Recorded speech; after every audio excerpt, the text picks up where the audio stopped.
আমাৰ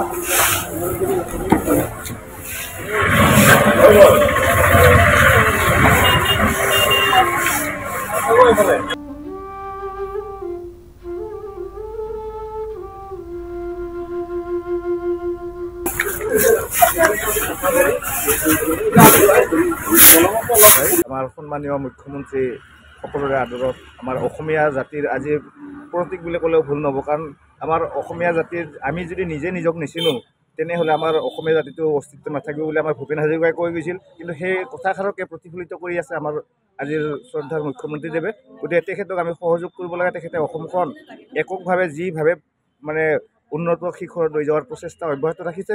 গতিকে আমি তেখেতক সকলোৱে সহযোগ কৰি অদূৰ ভৱিষ্যতে যে তেওঁৰ আৰু সু আৰোগ্য কামনা কৰি সুস্বাস্থ্য কামনা কৰি দেশৰ যাতে তেখেতে আগুৱাই লৈ যাব পাৰে, তাৰ কাৰণে আমি তেখেতৰ ওচৰত আমি ভগৱানৰ ওচৰত প্ৰাৰ্থনা জনাইছোঁ তেখেতে সুস্বাস্থ্যৱান হৈ থাকে। হয়, তেখেতে বহুতেই ভাল কাম কৰিলে অসমত আহি 2016 চনৰ পৰা অলপ ডাউন হৈ আছিলে, তেতিয়া 2015 পৰা তেওঁ আহি অসমত বহুত উন্নতি কাম কৰিলে। মই এইকাৰণে কওঁ হিমন্ত বিশ্ব জিন্দাবাদ। হিমন্ত বিশ্ব শৰ্মাৰ জন্মদিন, তেখেত অসমৰ জনপ্ৰিয় মুখ্যমন্ত্ৰী। তেখেতৰ আজি জন্মদিনত আমি অসমে আজি আমি তেখেতৰ শুদ্ধভাৱে আমি তেখেতৰ উপজাৰ দিনতে আমি মঠ মন্দিৰ স্কুল আদি আমি চাফাই অভিযানত লাগিছোঁ।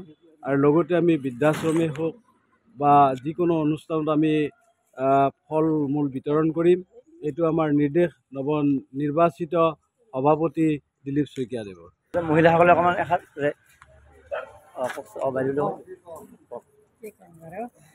আজি হিমন্ত বিশ্ব শৰ্মাৰ জন্মদিন উপলক্ষে আমি চাফাই অভিযানত আহিছোঁ।